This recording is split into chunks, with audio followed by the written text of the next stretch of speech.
नमस्कार दोस्तों, स्वागत है आप सभी का आपके अपने यूट्यूब चैनल ऑब्जेक्टिव सेंटर पर। इस वीडियो में हम लोग अर्थशास्त्र से रिलेटेड कुछ इंपॉर्टेंट क्वेश्चन देखेंगे। तो चलिए स्टार्ट करते हैं। यहाँ पर है कि अर्थशास्त्र के जनक कौन है। तो अर्थशास्त्र के जनक माने जाते हैं एडम स्मिथ। अगला कि भारत की अर्थव्यवस्था कैसी है। तो देखिए, जो भारत की अर्थव्यवस्था है वह विकासशील अर्थव्यवस्था है। अगला कि तृतीय विश्व यानी कि थर्ड वर्ल्ड शब्द प्रयुक्त होता है किसके लिए। तो देखिए, तृतीय विश्व शब्द प्रयुक्त होता है विकासशील देशों के संदर्भ में। अपना देश जो है वह विकासशील देश है। विश्व की सबसे बड़ी अर्थव्यवस्था कौन सी है। तो देखिए, विश्व की जो सबसे बड़ी अर्थव्यवस्था है वह अमेरिका का है। अगला कि विश्व की दूसरी सबसे बड़ी अर्थव्यवस्था कौन है। तो वह है चीन। ठीक, तो विश्व की सबसे बड़ी अर्थव्यवस्था अमेरिका है, दूसरी जो सबसे बड़ी अर्थव्यवस्था वह है चीन। अगला है कि सकल घरेलू उत्पाद की दृष्टि से भारतीय अर्थव्यवस्था विश्व में कौन से स्थान पर है। तो सकल घरेलू उत्पाद की दृष्टि से भारतीय अर्थव्यवस्था जो है वह विश्व में 5वें स्थान पर है। अगला है कि क्रय शक्ति समता ट्रिपल पी के आधार पर भारतीय अर्थव्यवस्था का विश्व में कौन सा स्थान है। तो ट्रिपल पी के आधार पर भारतीय अर्थव्यवस्था विश्व में स्थान है तीसरा। अगला है कि पूंजीवादी एवं समाजवादी अर्थव्यवस्था अपनाने वाला पहला देश कौन से हैं।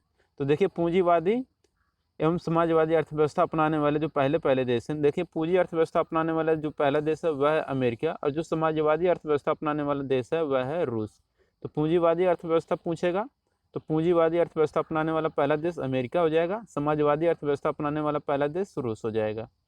ठीक, अगला पूंजीवादी अर्थव्यवस्था का उद्गम स्रोत क्या है। तो देखिए, पूंजीवादी अर्थव्यवस्था का उद्गम स्रोत एडम है कि एडम स्मिथ की पुस्तक द वेल्थ ऑफ नेशंस। ठीक, तो पूंजीवादी अर्थव्यवस्था का उद्गम स्रोत क्या है। एडम स्मिथ की जो पुस्तक है द वेल्थ ऑफ नेशंस, उसी को। अगला है कि पूंजीवादी अर्थव्यवस्था की कीमत निर्धारण होती है किससे। तो देखिए, पूंजीवादी अर्थव्यवस्था की जो कीमत निर्धारण होती है वह पूर्ति और मांग के द्वारा होती है। अगला है कि रखो और निकालो नीति किसकी है। तो रखो और निकालो जो नीति है वह पूंजीवाद की है। तो पूंजीवाद की है रखो और निकालो नीति। अगला है कि समाजवादी अर्थव्यवस्था का प्रतिपादन किया था किसने। तो समाजवादी अर्थव्यवस्था का प्रतिपादन किया था जर्मन के जो दार्शनिक थे कार्ल मार्क्स, उन्होंने किया था। अगला है कि पूंजीवादी अर्थव्यवस्था पर किसका नियंत्रण होता है। तो देखिए, पूंजीवादी अर्थव्यवस्था पर निजी व्यक्तियों का नियंत्रण होता है। समाजवादी अर्थव्यवस्था पर किसका नियंत्रण होता है। तो समाजवादी अर्थव्यवस्था जो होती है उस पर सरकार का नियंत्रण होता है। भारत की अर्थव्यवस्था कैसी है। तो देखिए, भारत की जो अर्थव्यवस्था है वह मिश्रित अर्थव्यवस्था है। ठीक, और कैसी है ये भी पूछ तो कभी कभी पूछ लेता, वो है विकासशील है। ठीक, तो भारत की अर्थव्यवस्था मिश्रित है, या फिर कोई ऑप्शन आपको देखने को मिल जाए भारत की अर्थव्यवस्था जो है वह विकासशील है। अगला कि मिश्रित अर्थव्यवस्था का अर्थ क्या है। तो देखिए, मिश्रित अर्थव्यवस्था का अर्थ है कि निजी तथा सार्वजनिक क्षेत्रों का सह अस्तित्व। ठीक, मिश्रित अर्थव्यवस्था का सुझाव दिया था किसने। तो मिश्रित अर्थव्यवस्था का सुझाव जो दिया था अर्थशास्त्री जॉन मेनार्ड किन्स ने दिया था। मिश्रित अर्थव्यवस्था को अपनाने वाला विश्व का पहला देश कौन सा है। देखिए, मिश्रित अर्थव्यवस्था को अपनाने वाला विश्व का जो पहला देश है वह है फ्रांस। अगला है कि बंद अर्थव्यवस्था का अर्थ क्या है। तो देखिए, बंद अर्थव्यवस्था का जो अर्थ है वह है कि आयात और निर्यात जब दोनों बंद हो जाएं तो उसे हम लोग कहते हैं बंद अर्थव्यवस्था। यानी कि ना तो अपने देश का सामान बाहर जाता और ना ही बाहर से सामान अपने देश में आता है, तो उसे कहते हैं बंद अर्थव्यवस्था। मानव विकास सूचकांक का प्रतिपादन किसने किया। तो देखिए, मानव विकास सूचकांक का प्रतिपादन किया था 1990 ईस्वी में अर्थशास्त्री महबूब उल हक ने। ठीक, अगला कि मानव विकास रिपोर्ट जारी कौन करता है। तो मानव विकास रिपोर्ट जो जारी करता है वह संयुक्त राष्ट्र विकास कार्यक्रम यूएनडीपी ने किया था 1990 से। ठीक, ये हो गया। अगला कि मानव विकास सूचकांक एचडीआई का आकलन का आधार क्या है। तो मानव विकास सूचकांक एचडीआई के आकलन का जो आधार है वह है कि जीवन प्रत्याशा, शिक्षा का स्तर एवं प्रति व्यक्ति आय, यही है मानव विकास सूचकांक। ठीक, तो ह्यूमन डेवलपमेंट इंडेक्स का आकलन का आधार है जीवन प्रत्याशा, शिक्षा स्तर एवं प्रति व्यक्ति आय। भारत की पहली मानव विकास रिपोर्ट एचडीआर कब जारी किया गया। तो देखिए, भारत की पहली मानव विकास रिपोर्ट एचडीआर जो जारी किया गया था अप्रैल 2002 में जारी किया गया था। अगला कि भारत में मानव विकास रिपोर्ट को कौन प्रकाशित या जारी करता है। तो मानव विकास रिपोर्ट को भारत में जो प्रकाशित या जारी करता है वह करता है नीति आयोग। अगला है कि राज्य स्तरीय मानव विकास से रिपोर्ट जारी करने वाला भारत का पहला राज्य कौन है। तो राज्य स्तरीय मानव विकास से रिपोर्ट जारी करने वाला भारत का जो पहला राज्य है वह है मध्य प्रदेश। अगला कि HDR 2019 के अनुसार मानव विकास मामले में भारत का स्थान कौन सा है। तो HDR 2019 के अनुसार मानव विकास मामले में भारत का जो स्थान है वह 129वां स्थान है। टोटल देशों की जो इसमें लिस्ट निकाली गई थी उसमें 189 देशों में भारत का जो स्थान था 129वां था। अगला है कि आर्थिक गतिविधियों के आधार पर अर्थव्यवस्था को 3 क्षेत्रों में विभाजित किया है, वह कौन कौन से हैं। तो देखिए आर्थिक गतिविधियों के आधार पर अर्थव्यवस्था को 3 क्षेत्रों में विभाजित किया गया है। एक होता है आपका प्राथमिक, दूसरा तो द्वितीयक, तीसरा होता है तृतीयक क्षेत्र। अब देखिए प्रथम क्षेत्र के अंतर्गत कौन कौन से आते हैं। तो देखिए जो प्रथम क्षेत्र हैं उसके अंतर्गत आते हैं कृषि, पशुपालन, खनन, वानिकी और मत्स्य पालन। तो ये सब आते हैं प्राथमिक क्षेत्र के अंतर्गत। तो इसे आप लोग जरूर याद रखिए। कोई भी पूछ ले कहेगा कृषि किस प्राथमिक अर्थव्यवस्था के किस प्राथमिक क्षेत्र के अंतर्गत आता है, तो आपको बताना पड़ेगा प्राथमिक। इसी तरह से पशुपालन, खनन, वानिकी और मत्स्य पालन भी प्राथमिक क्षेत्र से संबंधित है। द्वितीय क्षेत्र से कौन से संबंधित हैं। तो द्वितीय क्षेत्र से संबंधित हैं विनिर्माण, निर्माण, विद्युत और जल आपूर्ति, यह सब द्वितीय क्षेत्र के अंतर्गत आते हैं।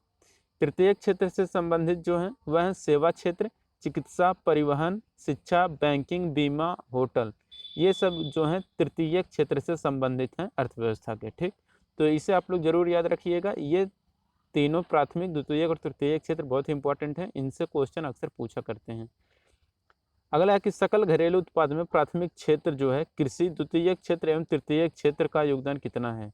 तो सकल घरेलू उत्पाद में प्राथमिक क्षेत्र कृषि, द्वितीय क्षेत्र उद्योग एवं तृतीय क्षेत्र सेवा का योगदान तो कितना है। तो यहाँ पर देखिए जो कृषि का योगदान है वह 17% है सकल घरेलू उत्पाद में, और जो उद्योग का स्थान है वह 31% योगदान है। और इसके बाद जो तृतीय क्षेत्र जो है सेवा है, सेवा का है 53.66%। ठीक, ये हो गया। अगला कि सर्वप्रथम राष्ट्रीय आय की गणना की गई थी किसके द्वारा। तो देखिए सर्वप्रथम आय की जो गणना की गई थी 1867 और 68 ईस्वी में दादा भाई नौरोजी के द्वारा किया गया था, और प्रति व्यक्ति आय 20 रुपया बताया गया था उस समय। ठीक, अगला कि दादा भाई नौरोजी के पुस्तक का नाम क्या है। तो देखिए दादा भाई नौरोजी के पुस्तक का नाम था poverty and un British rule in India. तो poverty and un British rule in India है दादा भाई नौरोजी के पुस्तक का नाम। धन निष्कासन सिद्धांत को किसने प्रतिपादित किया था। तो धन निष्कासन सिद्धांत को जो प्रतिपादित किया था वह दादा भाई नौरोजी ने प्रतिपादित किया था। अगला है कि वैज्ञानिक आधार पर राष्ट्रीय आय की गणना कब की गई थी। तो वैज्ञानिक आधार पर राष्ट्रीय आय की जो गणना की गई थी 1931 और 32 ईस्वी में VKRV राव द्वारा किया गया था, और उस समय जो प्रति व्यक्ति आय थी वह 62 रुपये थी।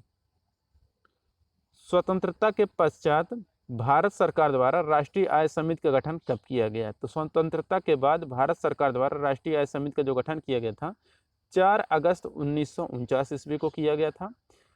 राष्ट्रीय आय का सबसे पहला सरकारी अनुमान दिया किसने। तो राष्ट्रीय आय का सबसे पहला जो सरकारी अनुमान दिया था वाणिज्य मंत्रालय ने दिया था 1948 और 49 ईस्वी में। अगला है वर्तमान में राष्ट्रीय आय की गणना कौन करता है। तो देखिए वर्तमान में राष्ट्रीय आय की जो गणना करता है वह CSO यानी कि केंद्रीय सांख्यिकी कार्यालय करता है।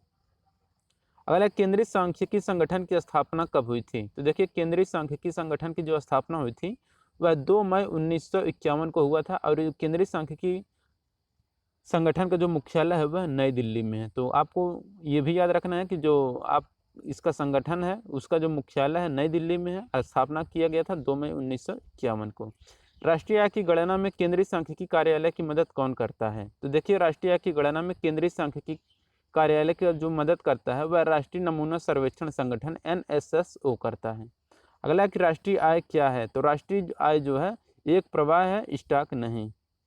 ठीक, अगला है कि एक वर्ष में किसी देश में उत्पादित सभी सामानों और सेवाओं के मौद्रिक मूल्य का योग क्या कहलाता है। तो एक वर्ष में किसी देश में उत्पादित सभी सामानों और सेवाओं के मौद्रिक मूल्य का जो योग होता है वह कहलाता है राष्ट्रीय आय। अगला है कि राष्ट्रीय आय का सर्वश्रेष्ठ मापक क्या है। तो राष्ट्रीय आय का सर्वश्रेष्ठ मापक जो है वह साधन लागत पर शुद्ध राष्ट्रीय उत्पाद NNP है। हालांकि हिंदू वृद्धि दर संबंधित है किससे। तो हिंदू वृद्धि दर संबंधित है राष्ट्रीय आय से। हिंदू वृद्धि दर की अवधारणा के प्रतिपादक कौन थे? तो हिंदू वृद्धि दर की अवधारणा के जो प्रतिपादक थे प्रोफेसर राजकृष्ण थे। अगला कि वर्तमान में राष्ट्रीय आय की गणना का आधार क्या है? देखिए वर्तमान में राष्ट्रीय आय की गणना का जो आधार है 17-18 है। अगला कि भारत की राष्ट्रीय आय में सर्वाधिक योगदान किस क्षेत्र का है? तो देखिए भारत में राष्ट्रीय आय के में जो है सर्वाधिक योगदान जिस क्षेत्र का वह तृतीयक क्षेत्र और भी सेवा क्षेत्र। तो सेवा क्षेत्र जो है तृतीयक क्षेत्र का जो है उसका योगदान राष्ट्रीय आय में सर्वाधिक है। अगला कि भारत की राष्ट्रीय आय में सबसे कम योगदान किस क्षेत्र का है? तो प्राथमिक क्षेत्र का है जो कि कृषि का है। तो ये हो गया राष्ट्रीय आय में सबसे कम योगदान कृषि का है जो कि प्राथमिक क्षेत्र का है। सबसे ज़्यादा योगदान किसका है? तो सेवा क्षेत्र का है, तृतीयक क्षेत्र का। हमने ऊपर परसेंटेज वाला भी ऊपर बता ही दिया था कितना कितना योगदान है। किसी देश की आर्थिक वृद्धि की सर्वाधिक उपयुक्त माप क्या है? तो किसी देश की आर्थिक वृद्धि की सर्वाधिक उपयुक्त माप है जो सकल घरेलू उत्पाद जीडीपी है। भारत के सकल घरेलू उत्पाद में सर्वाधिक योगदान देने वाला राज्य कौन सा है? तो भारत के सकल घरेलू उत्पाद में सर्वाधिक योगदान देने वाला जो राज्य है वह है महाराष्ट्र। राष्ट्रीय आय के संबंध में पहला श्वेत पत्र किसने जारी किया था? तो राष्ट्रीय आय के संबंध में पहला श्वेत पत्र जो जारी किया गया था CSO ने किया था 1956 ईस्वी में। अगला कि भारतीय सांख्यिकी संस्थान कहाँ पर स्थित है? तो भारतीय सांख्यिकी संस्थान कोलकाता में स्थित है। अगला किसी भी देश की आर्थिक विकास दर का सर्वश्रेष्ठ सूचक होती है। किसी भी देश की आर्थिक विकास दर का सर्वश्रेष्ठ जो सूचक होती है वह होता है प्रति व्यक्ति आय। तो प्रति व्यक्ति आय यहाँ पर हो जाएगा आपका। प्रति व्यक्ति आय की गणना किससे की जाती है? तो देखिए प्रति व्यक्ति आय की जो गणना की जाती है वह राष्ट्रीय आय में जनसंख्या से भाग देकर किया जाता है। तो राष्ट्रीय आय बटे जनसंख्या इक्वल टू होता है प्रति व्यक्ति आय। ठीक। अगला है कि सर्वाधिक प्रति व्यक्ति आय वाला राज्य कौन सा है? तो सर्वाधिक प्रति व्यक्ति आय वाला जो राज्य है वह है गोवा, और जो न्यूनतम प्रति व्यक्ति आय वाला राज्य है वह है बिहार। तो गोवा सबसे ज़्यादा प्रति व्यक्ति आय वाला है और जो बिहार है यह न्यूनतम प्रति व्यक्ति आय वाला राज्य है। ठीक। वर्तमान में सर्वाधिक प्रति व्यक्ति आय वाला केंद्र शासित राज्य कौन सा है? तो देखिए वर्तमान में सर्वाधिक प्रति व्यक्ति आय वाला जो केंद्र शासित राज्य है वह है दिल्ली। अगला है कि गरीबी से आशय क्या है? तो देखिए गरीबी से आशय हो कि जीवन की आधारभूत आवश्यकताओं की पूर्ति से वंचित रहना ही गरीबी कहलाता है। तो गरीबी से आशय है कि जीवन की आधारभूत आवश्यकताओं की पूर्ति से वंचित रहना। भारत में गरीबी का मापन का आधार क्या है? तो देखिए भारत में गरीबी के मापन का जो आधार है वह है न्यूनतम कैलोरी उपभोग व्यय। यही है आपका न्यूनतम कैलोरी उपभोग व्यय गरीबी का मापन। अगला कि भारत में ग्रामीण एवं शहरी क्षेत्रों में गरीबी रेखा को निर्धारित करने के लिए प्रति व्यक्ति कैलोरी ग्राह्यता निर्धारित की गई है। तो देखिए ग्रामीण वालों के लिए 2400 कैलोरी रखा गया है और जो शहरी क्षेत्रों के हैं उनके लिए 2100 कैलोरी रखा है। ठीक। तो इतना होना चाहिए तभी वो गरीबी रेखा को निर्धारित करने के प्रति व्यक्ति कैलोरी ग्राह्यता निर्धारित की गई है गरीबी रेखा वालों के लिए। तो ग्रामीण वालों के लिए 2400 कैलोरी है, शहर वालों के लिए 2100 कैलोरी है। मूल्य स्तर के आधार पर गरीबी रेखा के निर्धारण का प्रस्ताव किया गया है। तो देखिए मूल्य स्तर के आधार पर गरीबी रेखा के निर्धारण का जो प्रस्ताव किया गया है वह 1989 ईस्वी में गठिया लकड़वाला समिति के द्वारा किया गया था। तो गठित लकड़वाला समिति के द्वारा 1989 में किया गया था। सुरेश तेंदुलकर समिति जो 2014 में आई थी वह सी रंगराजन समिति जो 2012 में थी वह किससे संबंधित है? तो यह है संबंधित गरीबी निर्धारण से। तो सुरेश तेंदुलकर समिति 2004 व सी रंगराजन समिति 2012 यह गरीबी निर्धारण से संबंधित है। वर्तमान में भारत में निर्धनता रेखा व गरीबी रेखा निर्धारण कौन करता है? तो देखिए वर्तमान में भारत में निर्धनता रेखा या गरीबी रेखा का जो निर्धारण करता है वह नीति आयोग करता है। ठीक। अगला कि लारेंज वक्र क्या है? तो देखिए जो लारेंज वक्र है यह व्यक्तियों को आय वितरण का चित्रीय प्रदर्शन है। ठीक। अगला है कि गिनी गुणांक क्या है? तो गिनी गुणांक जो है यह आय के विवरण की विषमता की माप की सबसे प्रचलित विधि है। अगला है कि विश्व बैंक द्वारा गरीबी रेखा निर्धारण मानक माना गया है। तो विश्व बैंक द्वारा गरीबी रेखा का जो निर्धारण मानक माना गया है वह 1.25 डॉलर प्रति आय को। ठीक। अगला है कि अंत्योदय अन्ना योजना की शुरुआत कब हुई? तो अंत्योदय अन्न योजना की जो शुरुआत हुई थी वह 25 दिसंबर 2002 को राजस्थान से हुआ था। तो अंत्योदय अन्न योजना 25 दिसंबर 2000 को राजस्थान से स्टार्ट हुआ था। अगला कि अन्नपूर्णा योजना की शुरुआत कब हुई, तो यहाँ पर देख सकते हैं जो था अन्नपूर्णा योजना की बात करेगा तो उसकी शुरुआत हुई थी 25 अक्टूबर 2000 को गाजियाबाद के सिखोड़ा ग्राम से। ठीक, अंत्योदय अन्न योजना कहेगा तो वह आपका 25 दिसंबर 2000 राजस्थान हो जाएगा, लेकिन अन्नपूर्णा योजना की बात करेगा तो 25 अक्टूबर 2000 को हो जाएगा गाजियाबाद के सिखोड़ा ग्राम से। ठीक, भारत में बेरोजगारी के आंकड़े कौन जारी करता है, तो देखिए भारत में बेरोजगारी के जो आंकड़े जारी करता है वह NSSO करता है, यानी कि राष्ट्रीय नमूना सर्वेक्षण कार्यालय करता है। अगला कि अदृश्य, प्रच्छन्न या छुपी हुई बेरोजगारी मुख्य रूप से कहाँ पर पाई जाती है, तो अदृश्य या प्रच्छन्न या छिपी हुई जो बेरोजगारी मुख्य रूप से पाई जाती है वह कृषि क्षेत्र में पाई जाती है। अगला कि भारत में बेरोजगारी का स्वरूप क्या है, तो देखिए भारत में बेरोजगारी का जो स्वरूप है वह संरचनात्मक है। अगला कि चक्रीय बेरोजगारी ज़्यादा देखने को कहाँ पर मिलती है, तो देखिए जो चक्रीय बेरोजगारी होती है यह ज़्यादा विकसित देशों में देखने को मिलती है। अगला है कि ग्रामीण क्षेत्रों में पाई जाने वाली बेरोजगारी कैसी है, तो देखिए ग्रामीण क्षेत्रों में पाई जाने वाली जो बेरोजगारी है वह मौसमी और अदृश्य या प्रच्छन्न बेरोजगारी है। अगला कि शहरों में पाई जाने वाली जो बेरोजगारी है वह कैसी है, तो वह खुली या प्रत्यक्ष बेरोजगारी है। ठीक, ग्रामीण की बात करेगा तो मौसमी और अदृश्य या प्रच्छन्न बेरोजगारी है, और शहर क्षेत्रों में पाई जाने वाली जो बेरोजगारी है वह खुली या प्रत्यक्ष बेरोजगारी है। भगवती समिति का संबंध किससे है, तो देखिए भगवती समिति का जो संबंध है वह बेरोजगारी से है। रोजगार गारंटी योजना शुरू करने वाला पहला राज्य कौन सा है, तो देखिए रोजगार गारंटी योजना शुरू करने वाला जो पहला राज्य है वह है महाराष्ट्र। अगला है कि राष्ट्रीय ग्रामीण रोजगार गारंटी योजना यानी NREGA, जिसे कि हम लोग शॉर्टकट में नरेगा बोलते हैं, तो राष्ट्रीय ग्रामीण रोजगार गारंटी योजना नरेगा की शुरुआत कब हुई थी, तो यह 2 फरवरी 2006 को हुआ था। कहाँ से स्टार्ट हुआ था, तो आंध्र प्रदेश के अनंतपुर जिले से हुआ था। अगला कि राष्ट्रीय ग्रामीण रोजगार योजना पूरे देश में कब लागू की गई, तो देखिए राष्ट्रीय ग्रामीण रोजगार योजना जो पूरे देश में लागू की गई थी वह 1 फरवरी 2008 से लागू की गई थी, तो 1 फरवरी 2008 यहाँ पर हो जाएगा।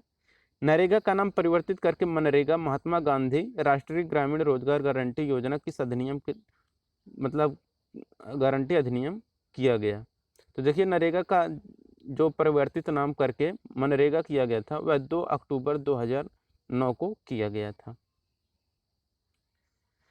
भारत में सामुदायिक विकास कार्यक्रम प्रारंभ कब हुआ था, तो भारत में सामुदायिक विकास कार्यक्रम जो प्रारंभ हुआ था वह 2 अक्टूबर 1952 को प्रारंभ हुआ था।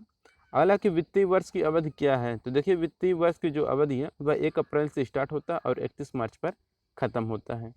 अगला कि प्रथम वित्त आयोग का गठन कब किया गया, तो देखिए प्रथम वित्त आयोग का जो गठन किया गया था 1951 में किया गया था। और वित्त आयोग का मुख्य कार्य क्या है, तो देखिए वित्त आयोग का जो मुख्य कार्य है वह केंद्र तथा राज्य के बीच राजस्व का बंटवारा करने का कार्य करता है वित्त आयोग। 7वें वेतन आयोग का गठन कब किया गया, तो देखिए 7वें वेतन आयोग का जो गठन किया गया था फरवरी 2014 में किया गया था। और 7वें वेतन आयोग के अध्यक्ष कौन है, तो अशोक कुमार माथुर हैं 7वें वेतन आयोग के अध्यक्ष। अगला है कि योजना आयोग द्वारा इंडिया विजन 2020 का दस्तावेज प्रस्तुत किया गया कब, तो 23 जनवरी 2003 को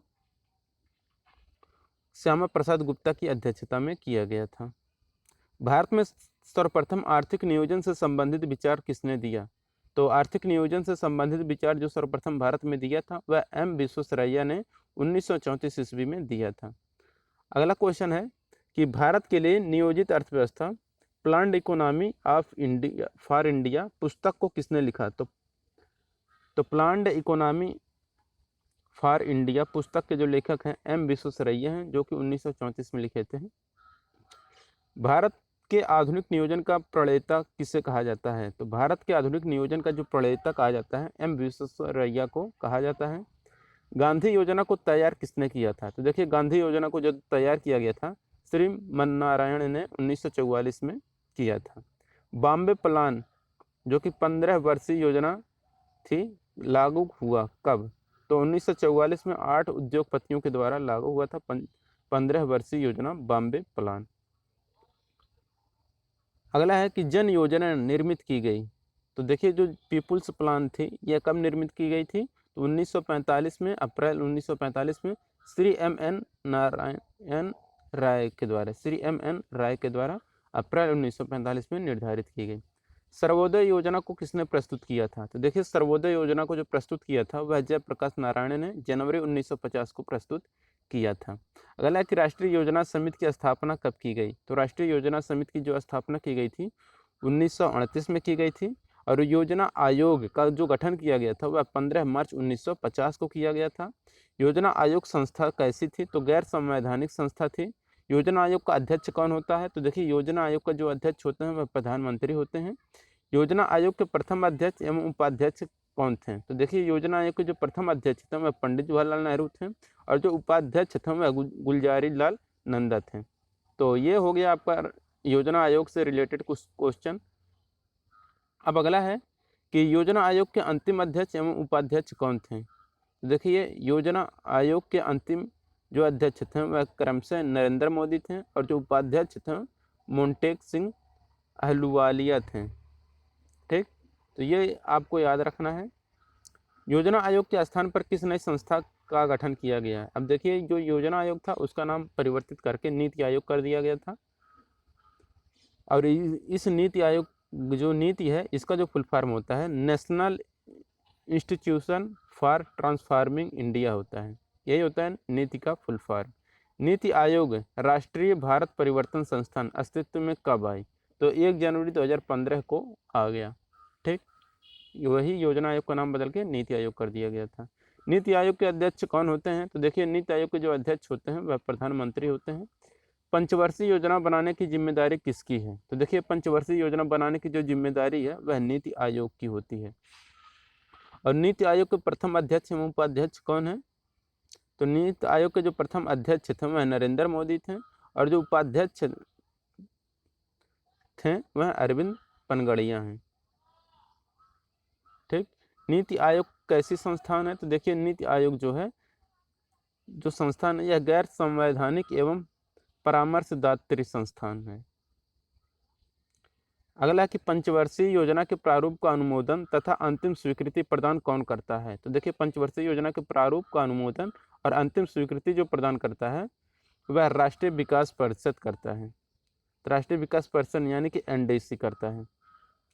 राष्ट्रीय विकास परिषद यानी कि जो एनडीसी है इसका गठन कब किया गया था, तो एनडीसी का जो गठन किया गया था 6 अगस्त 1952 को किया गया था। और एनडीसी के अध्यक्ष कौन होते हैं, तो देखिए एनडीसी के जो अध्यक्ष होते हैं वह प्रधानमंत्री होते हैं। सुपर कैबिनेट के रूप में किसे जाना जाता है, तो देखिए सुपर कैबिनेट के रूप में जिसे जाना जाता है वह राष्ट्रीय विकास परिषद यानी कि एनडीसी है। एनडीसी कैसी संस्था है, तो देखिए जो एनडीसी है वह गैर संवैधानिक संस्था है। नियोजन से तात्पर्य क्या है, तो देखिए नियोजन से जो तात्पर्य है वह है आर्थिक नियोजन से। ठीक, नियोजन को सर्वप्रथम किसने अपनाया था, तो देखिए नियोजन को जो सर्वप्रथम अपनाया था वह रूस ने अपनाया था। आर्थिक नियोजन किसका विषय है, तो देखिए जो आर्थिक नियोजन है यह समवर्ती सूची के अंतर्गत आता है। आर्थिक नियोजन किससे संबंधित है, तो यह 7वीं अनुसूची से संबंधित है। ठीक, अब अगला है कि नियोजित आर्थिक विकास का शुभारंभ कब किया गया, तो नियोजित आर्थिक विकास का शुभारंभ 1951 ईस्वी में किया गया। भारत में पंचवर्षीय योजनाओं के क्रियान्वयन का दायित्व होता है किस पर, तो भारत में पंचवर्षीय योजनाओं के क्रियान्वयन का जो दायित्व होता है वह केंद्र और राज्य सरकार दोनों पर होता है। भारत में पंचवर्षीय योजनाएं क्या प्रेरित करती हैं, कहाँ से प्रेरित हैं, तो देखिए भारत में पंचवर्षीय योजनाएं जो प्रेरित हैं वह रूस से प्रेरित हैं। प्रथम पंचवर्षीय योजना किस पर आधारित थी, तो देखिए जो प्रथम पंचवर्षीय योजना थी वह 1951 से 1956 के बीच है। ठीक, चली थी, और ये जो आधारित है यह हेराल्ड डोमर मॉडल पर आधारित है। तो प्रथम पंचवर्षीय योजना 1951 से 1956 तक चली थी और यह हेराल्ड डोमर मॉडल पर आधारित है। अब अगला है कि प्रथम पंचवर्षीय योजना का मुख्य उद्देश्य क्या था, तो देखिए प्रथम पंचवर्षीय योजना का जो मुख्य उद्देश्य था वह था कृषि।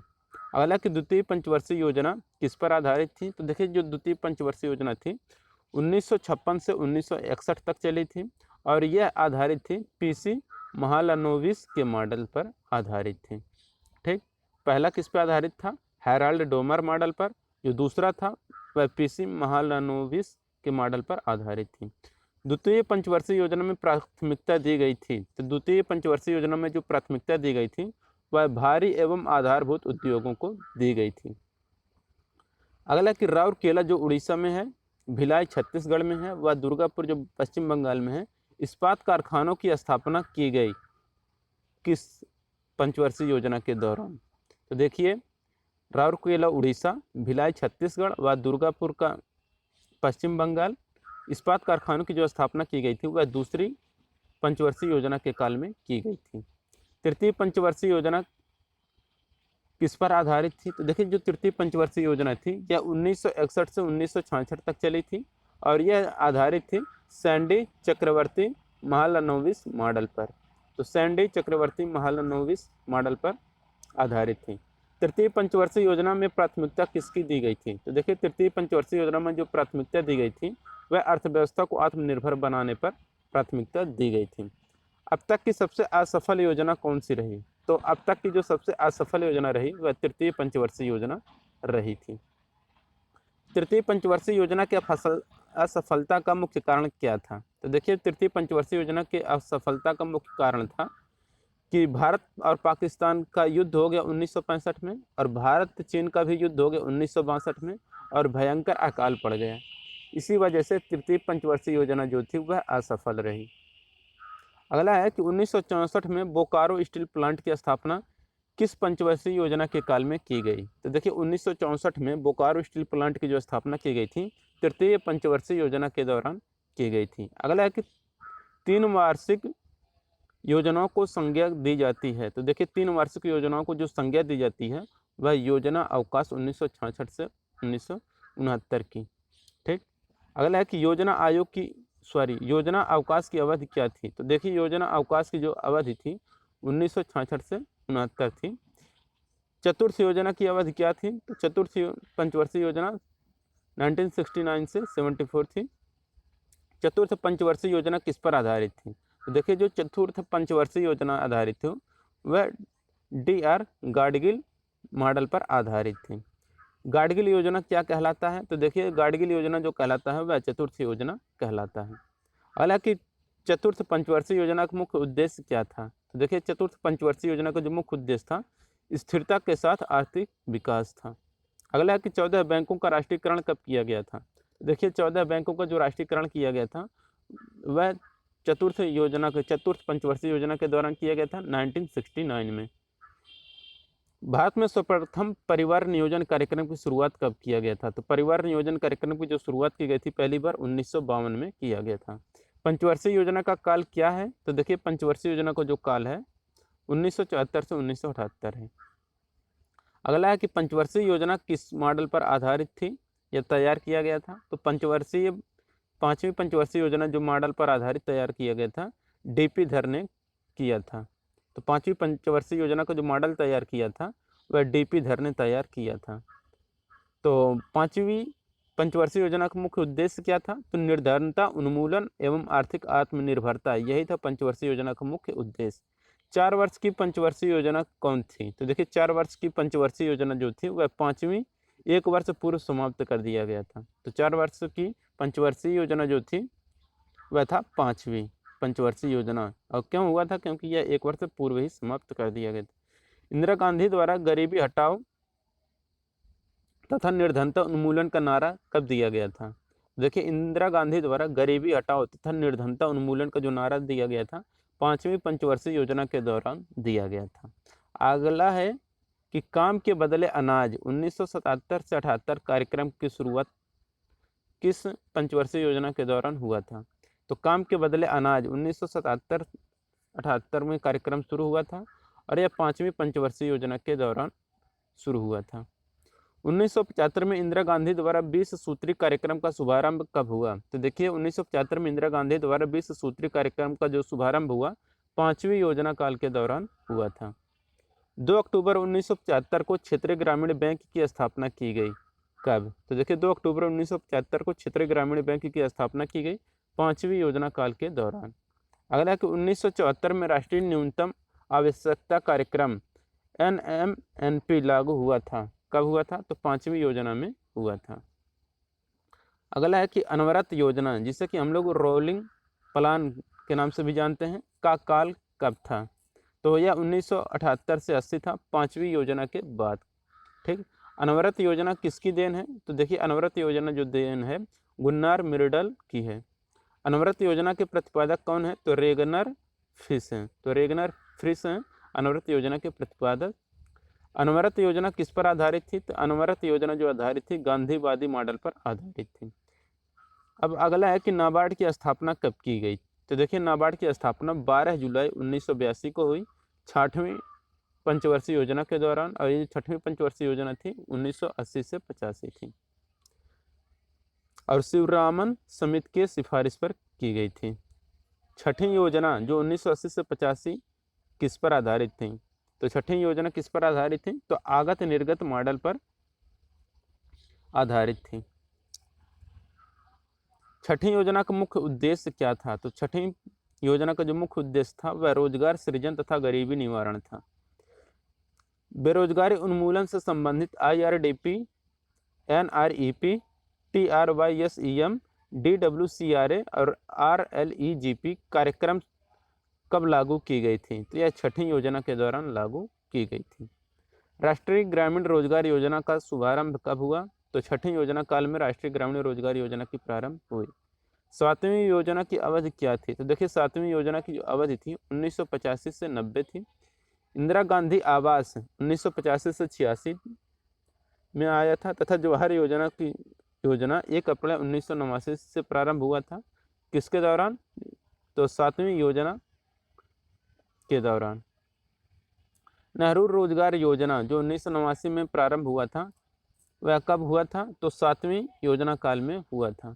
8वीं पंचवर्षीय योजना कब से कब तक थी? तो 1992 से 1997 के बीच थी। और जो 8वीं पंचवर्षीय योजना थी यह जॉन डब्ल्यू मिलर मॉडल पर आधारित थी। तो जॉन डब्ल्यू मिलर मॉडल पर आधारित थी। 8वीं योजना का मुख्य उद्देश्य क्या था? तो देखिए 8वीं योजना का जो मुख्य उद्देश्य था वह मानव संसाधन का विकास था। तो 8वीं योजना का मुख्य उद्देश्य मानव संसाधन का विकास। महिला समृद्धि योजना 2 अक्टूबर 1993 को प्रारंभ हुआ था और यह 8वीं योजना काल में हुआ था। प्रधानमंत्री रोजगार योजना की शुरुआत कब हुई? तो देखिए प्रधानमंत्री रोजगार योजना की शुरुआत 15 अगस्त 1993 में हुई थी 8वीं पंचवर्षीय योजना के दौरान। आगत निर्गत मॉडल पर आधारित 9वीं योजना 1997 से 2000 के बीच हुई थी।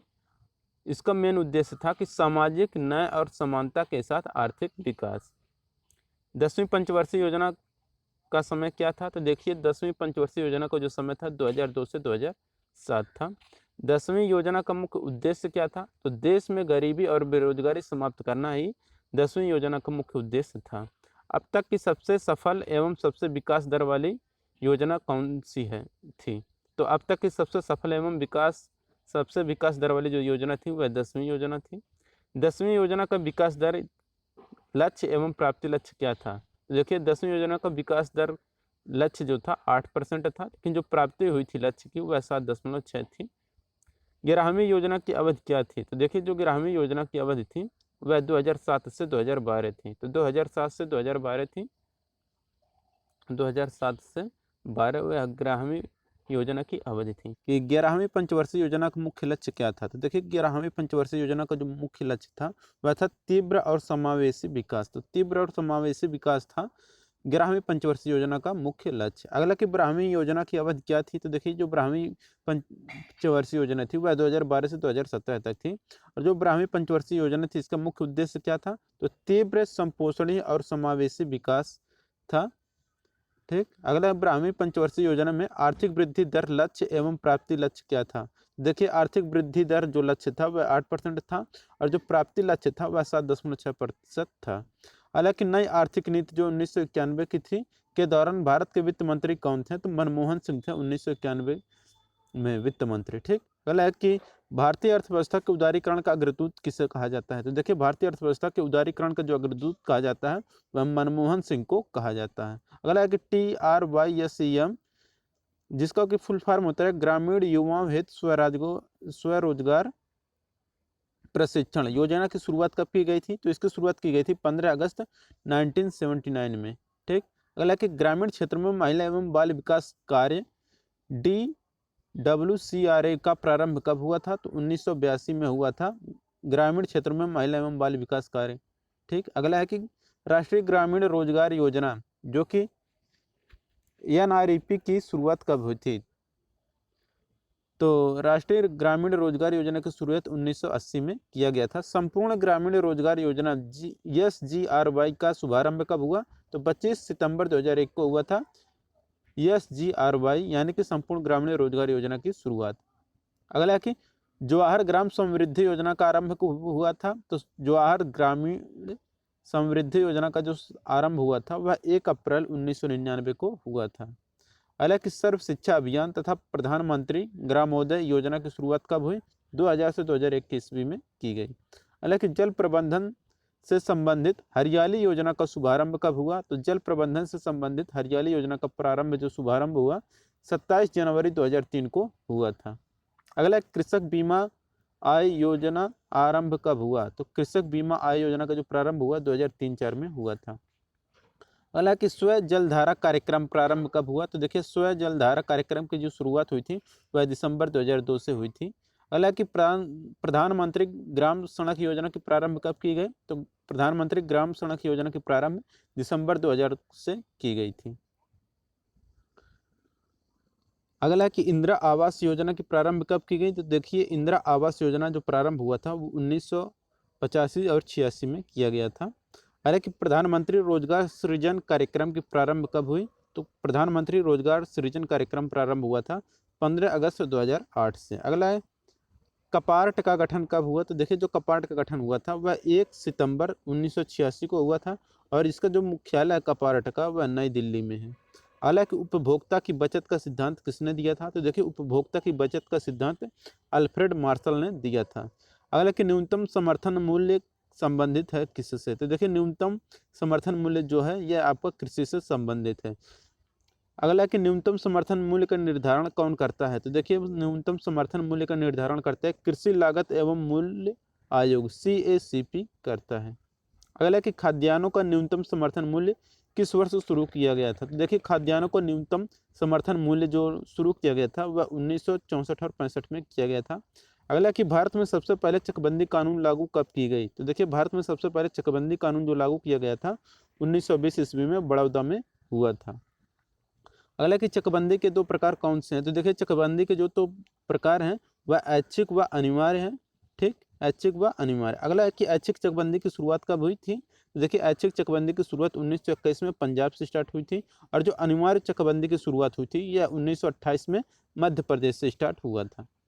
हालांकि देश में सर्वाधिक जोतों का प्रकार कैसा है? तो देखिए देश में सर्वाधिक जोतों का जो प्रकार है वह सीमांत है। ठीक, अगला कि सीमांत जोत का आकार कैसा है? तो देखिए सीमांत जोत का जो आकार है वह 1 हेक्टेयर से कम है। अगला कि जोतों का आकार सबसे कम है कहाँ पर? तो देखिए जोतों का जो आकार सबसे कम है वह केरल में है। अगला कि जोतों का आकार सर्वाधिक है कहाँ पर? तो देखिए जोतों का आकार सर्वाधिक है जो वह राजस्थान में है। अगला कि कृषि वर्ष माना जाता है। देखिए जो कृषि वर्ष माना जाता है 1 जुलाई से 30 जून तक माना जाता है। तो 1 जुलाई से 30 जून कृषि वर्ष माना जाता है। हालांकि फसल बीमा योजना का शुभारंभ कब हुआ? तो जो फसल बीमा योजना का शुभारंभ हुआ वह 1985 में हुआ और जो भारत की पहली कृषि जनगणना की गई थी वह 1970 और 71 में की गई थी। हालांकि कृषि को उद्योग का दर्जा देने वाला पहला राज्य कौन सा है? देखिए कृषि को उद्योग का दर्जा देने वाला जो पहला राज्य है वह महाराष्ट्र है। अगला कि भारत में कृषि को वित्त प्रदान करने वाली सर्वोच्च संस्था कौन सी है? तो भारत में कृषि को वित्त प्रदान करने वाली जो सर्वोच्च संस्था वह नाबार्ड है। हालांकि हरित क्रांति शब्द के सर्वप्रथम प्रयोगकर्ता कौन थे? तो देखिए हरित क्रांति शब्द के जो सर्वप्रथम प्रयोगकर्ता थे वह डॉक्टर विलियम गार्ड थे। तो डॉक्टर विलियम गार्ड यहाँ पर हो जाएंगे करेक्ट। हालांकि हरित क्रांति की शुरुआत कब की गई? तो देखिए जो हरित क्रांति की शुरुआत की गई थी वह 1967 से 1968 तक स्टार्ट हुआ था। अगला है कि भारत में हरित क्रांति का जन्मदाता किसे माना जाता है? तो देखिए भारत में हरित क्रांति का जो जन्मदाता माना जाता है वह जाना जाता है MS स्वामीनाथन को भारत में हरित क्रांति के जनक। और हरित क्रांति का जनक अगर पूछा जाए कि विश्व स्तर पर किसे माना जाता है तो डॉक्टर नॉर्मन बोरलॉग को माना जाता है। अगर इंडिया की बात करेंगे तो MS स्वामीनाथन, विश्व की बात करेंगे तो डॉक्टर नॉर्मन बोरलॉग। अगला कि हरित क्रांति से सबसे प्रभावित फसल कौन सी थी? तो देखिए हरित क्रांति से जो सबसे प्रभावित फसल थी वह गेहूं थी। अगला कि हरित क्रांति के समय भारत का केंद्रीय खाद्य एवं कृषि मंत्री कौन थे? देखिए हरित क्रांति के समय भारत के केंद्रीय एवं खाद्य कृषि मंत्री जो थे एम.एस. सुब्रमण्यम थे, सी.एस. सुब्रमण्यम। तो चंद्रशेखर सुब्रमण्यम थे यहाँ पर। अगला कि हरित क्रांति का जनक देश कौन सा है? तो देखिए हरित क्रांति का जनक जो देश है वह फिलीपींस था। अगला कि सर्वप्रथम हरित क्रांति कब आई थी? तो देखिए सर्वप्रथम जो हरित क्रांति आई थी वह पंजाब में आई थी। ठीक। अगला है कि पीली क्रांति किससे संबंधित है? तो देखिए जो पीली क्रांति होता है यह आपका तिलहन से संबंधित है, और जो भूरी क्रांति है यह उर्वरक उत्पादन से संबंधित है। जो लाल क्रांति होती है यह मांस या टमाटर से संबंधित होती है।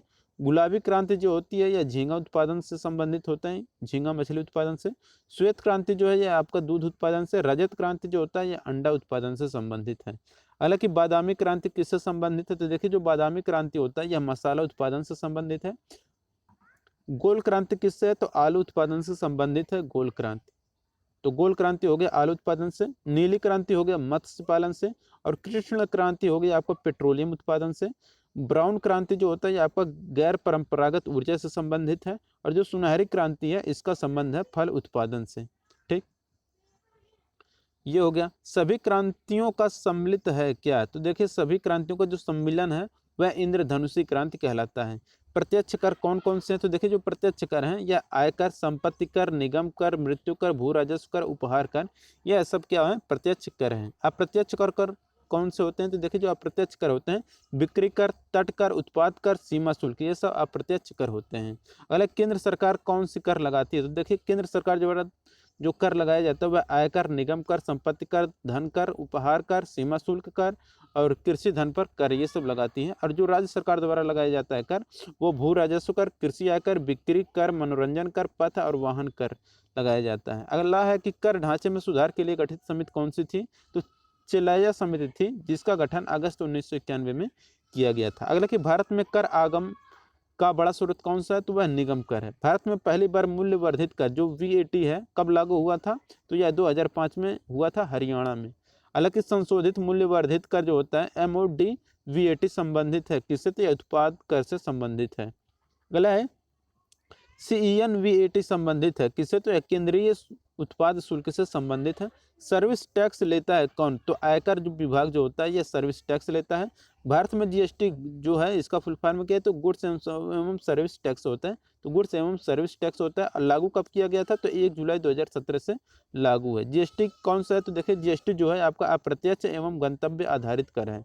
जीएसटी सर्वप्रथम किस देश में लागू हुआ था? तो फ्रांस में लागू हुआ था जीएसटी सर्वप्रथम। कि किस संविधान संशोधन द्वारा भारत में जीएसटी लागू किया गया था? देखिए जिस संविधान संशोधन के द्वारा भारत में जीएसटी लागू किया गया था वह 101वां संविधान संशोधन था। जीएसटी परिषद की स्थापना कब की गई थी? तो देखिए जो जीएसटी परिषद था उसकी स्थापना 12 सितंबर 2016 को किया गया था। और जो सेवा कर प्रारंभ किया गया है वह 1994 से 95 में किया गया था। अगला कि रेखा समिति गठित की गई थी कब? तो देखिए जो रेखा समिति है यह गठित की गई थी अप्रत्यक्ष कर के सुधारों के लिए रेखा समिति का गठन किया गया था। अगला कि वांचू समिति किससे संबंधित है? तो देखिए जो वांचू समिति है इसका संबंध प्रत्यक्ष कर जांच से है। अगला कि वह स्थिति जिसमें वस्तुओं के मूल्य बढ़ते हैं तथा मुद्रा का मूल्य गिरता है उससे हम लोग क्या कहते हैं? तो उससे हम लोग बोलते हैं मुद्रास्फीति। अगला है कि भारत में मुद्रास्फीति की माप की जाती है। तो देखिए भारत में मुद्रास्फीति की जो माप की जाती है वह थोक मूल्य सूचकांक WPI के द्वारा की जाती है। अगला है कि वर्तमान में थोक मूल्य सूचकांक का आधार वर्ष क्या है? तो देखिए वर्तमान में थोक मूल्य सूचकांक का जो आधार वर्ष है वह 2011 और 12 है। अगला कि मुद्रास्फीति के नियंत्रण के लिए RBI द्वारा प्रयुक्त शक्तिशाली साधन कौन सी है? तो यह ब्याज दरों को बढ़ाना है।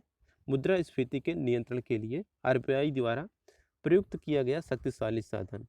ठीक। अगला कि मुद्रास्फीति से हानि किसको होता है? तो देखिए अगर मुद्रास्फीति होता है तो उसमें जो ऋणदाता रहता है उसको हानि ज़्यादा होता है। और मुद्रास्फीति से लाभ किसको होता है? तो जो ऋणी रहता है उसको लाभ ज़्यादा होता है। अगला कि सर्वप्रथम मुद्रा का चलन कब हुआ? तो देखिए मुद्रा का जो चलन हुआ था वह 1542 में हुआ था सर्वप्रथम मुद्रा का चलन। अगला कि भारत में सर्वप्रथम कागजी मुद्रा जो नोट होती है करेंसी का प्रचलन कब आया? यह 1862 ईस्वी में आया हुआ था ये प्रचलन कागजी मुद्रा का जो चल रहा है ये 1862 से स्टार्ट हुआ था। अगला कि भारत में दाशमिक या दशमलव मुद्रा प्रणाली को कब अपनाया गया? तो 1 अप्रैल 1957 से अपनाया गया भारत में दाशमिक या दशमलव मुद्रा प्रणाली को। अगला कि अन्य मुद्रा की तुलना में स्वदेशी मुद्रा के मूल्य को घटना क्या कहलाता है? तो देखिए अन्य मुद्रा की तुलना में स्वदेशी मुद्रा के मूल्य का घटना यह कहलाता है आपका अवमूल्यन। अगला कि मुद्रा अवमूल्यन का उद्देश्य क्या होता है? तो देखिए मुद्रा अवमूल्यन का उद्देश्य होता है निर्यात को बढ़ावा देना, ठीक, आयात को कम करना, यही होता है मुद्रा अवमूल्यन का उद्देश्य। अगला कि भारतीय मुद्रा का अवमूल्यन कब कब हुआ था? देखिए भारतीय मुद्रा का अवमूल्यन 3 बार हुआ था। एक तो 1949 में हुआ था, 1966 में हुआ था और 1991 में हुआ था। अगला है कि वह मुद्रा जिसमें शीघ्र प्रवास या पलायन की प्रवृत्ति होती है क्या कहलाती है? तो हॉट या गर्म मनी कहलाती है। अगला कि यूरो मुद्रा का प्रारंभ 11 देशों में प्रारंभ हुआ था। कब से हुआ था? तो 1 जनवरी 1999 में प्रारंभ हुआ था। वर्तमान में यूरो मुद्रा को अपनाने वाले राष्ट्रों की संख्या कितनी है? तो देखिए वर्तमान में यूरो मुद्रा को अपनाने वाले राष्ट्रों की संख्या 19 है और जो 19वां देश है वह लिथुआनिया है, ठीक। अगला है कि सबसे महंगी मुद्रा कौन सी है? तो देखिए इंग्लैंड की जो पाउंड स्टर्लिंग है वह सबसे महंगी मुद्रा है। अगला है कि वह मुद्रा जिसकी आपूर्ति मांग की अपेक्षा कम हो वह क्या कहलाती है? तो देखिए वह मुद्रा जिसकी आपूर्ति मांग की अपेक्षा कम हो वह हार्ड करेंसी कहलाती है, ठीक।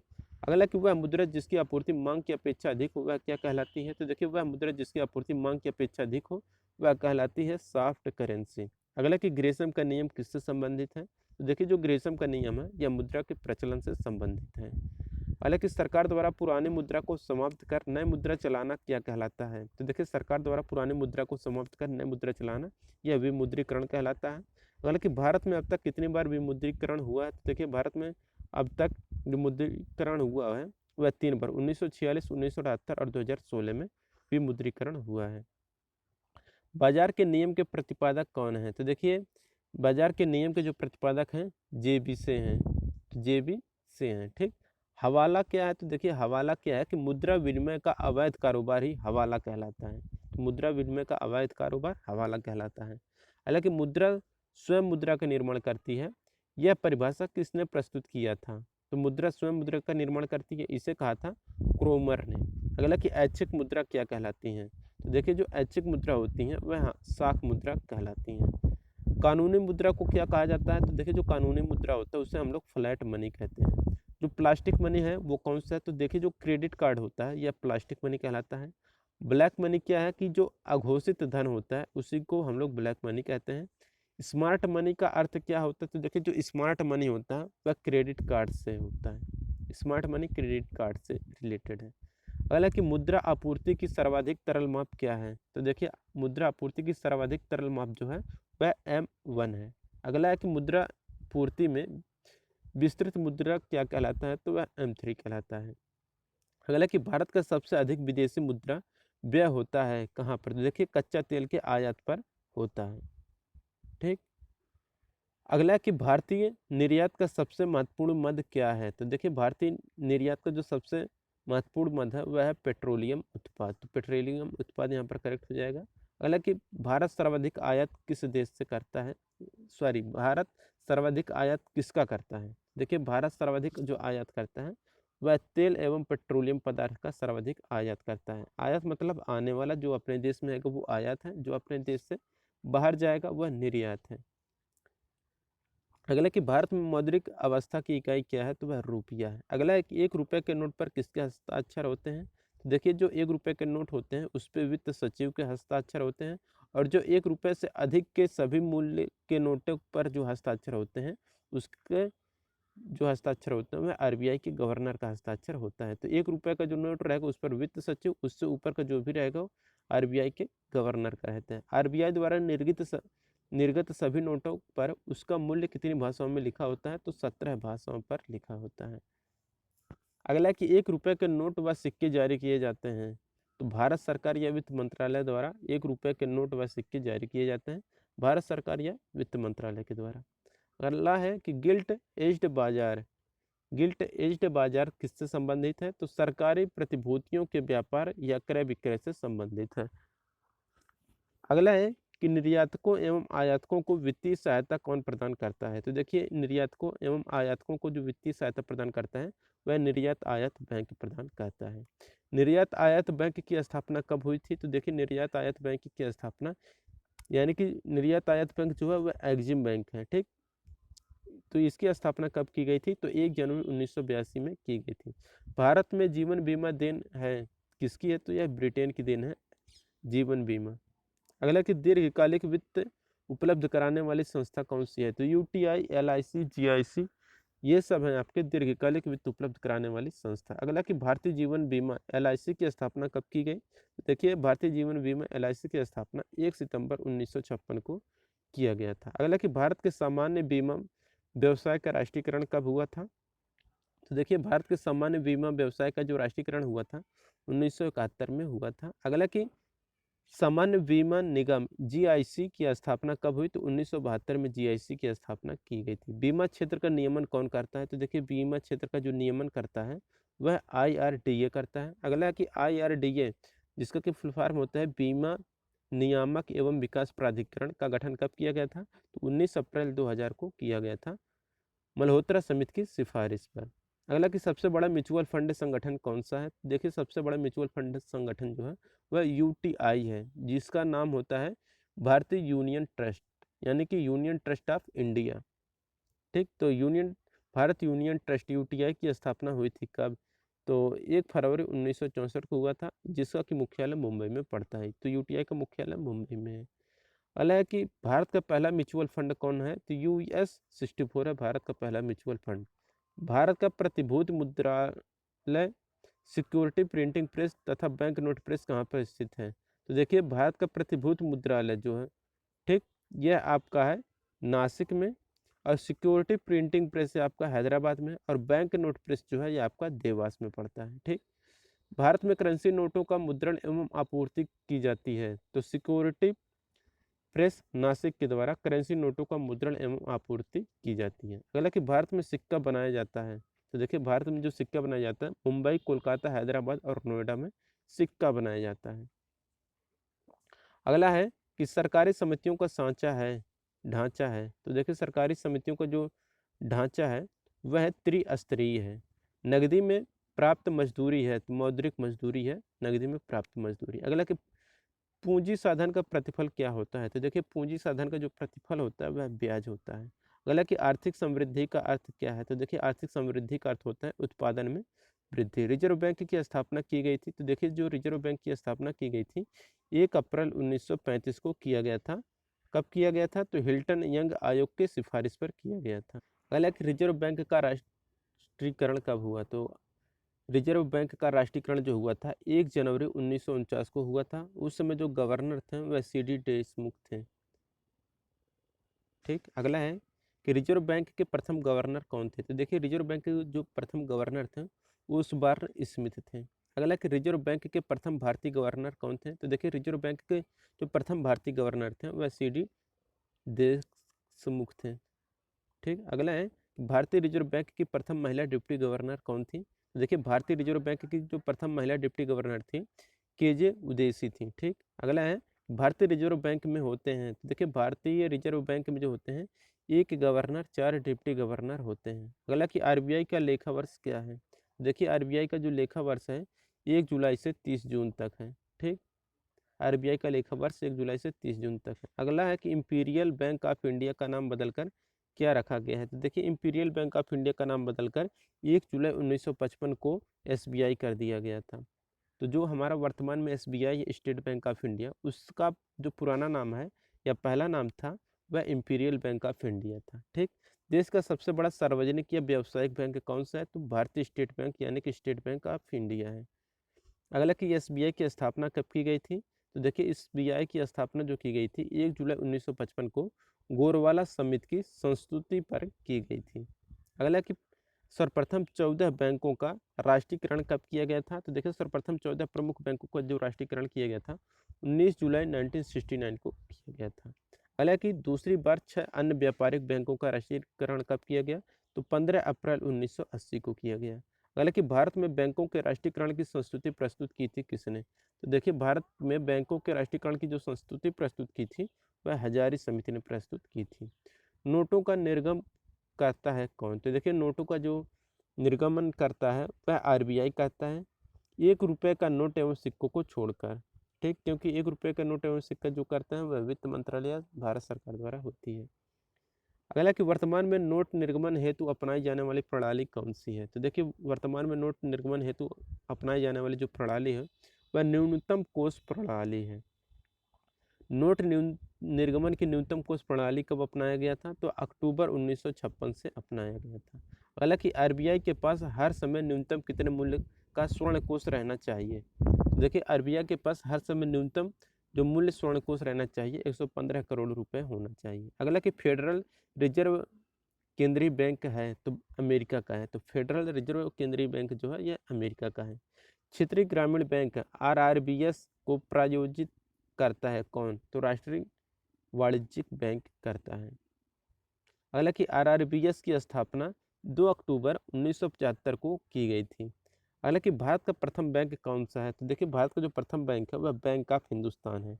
बैंकिंग लोकपाल योजना पहली बार भारत में कब शुरू हुई? तो देखिए बैंकिंग लोकपाल योजना जो पहली बार शुरुआत हुई थी यह 1955 में हुआ था, जिसका कि संशोधन 2002 है। वर्तमान में बैंकिंग लोकपाल ओम्बुड्समैन योजना प्रभावी है 2006 से।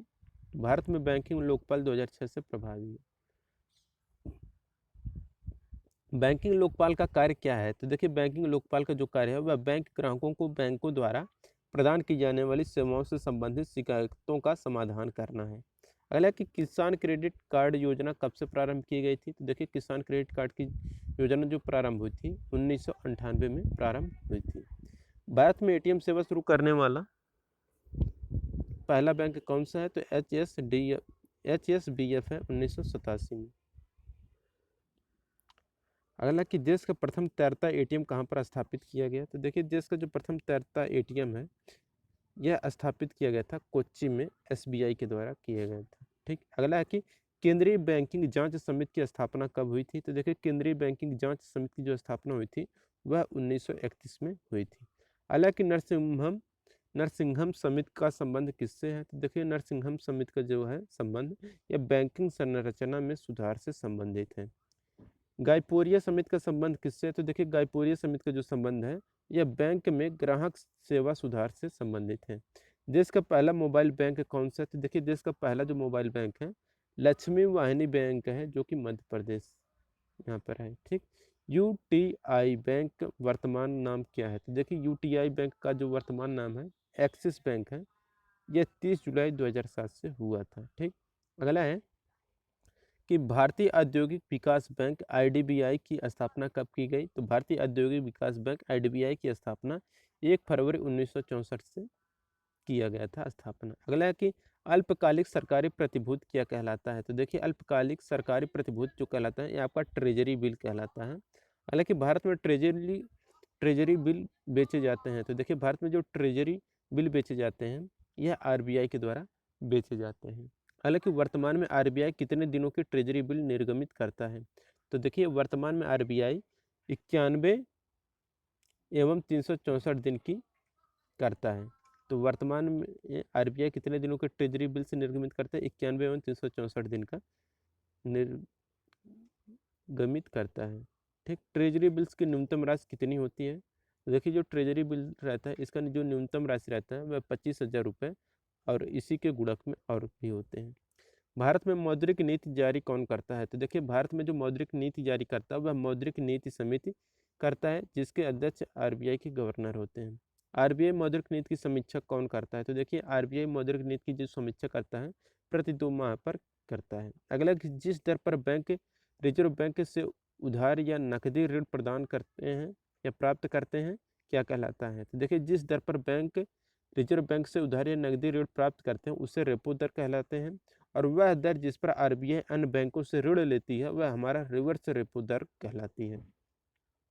बैंक आरबीआई द्वारा निर्धारित राशि को जब नकद के रूप में आरबीआई के पास जमा करें तो यह क्या कहलाता है? तो यह नगद आरक्षित अनुपात CRR कहलाता है।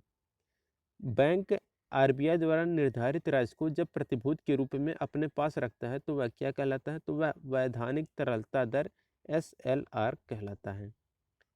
अगला है कि आरबीआई जिस दर पर वाणिज्यिक बैंकों को ऋण उपलब्ध कराता है वह क्या कहलाता है? तो बैंक दर कहलाता है। तो आरबीआई जिस दर पर वाणिज्यिक बैंकों को ऋण उपलब्ध कराता है वह बैंक दर कहलाएगा।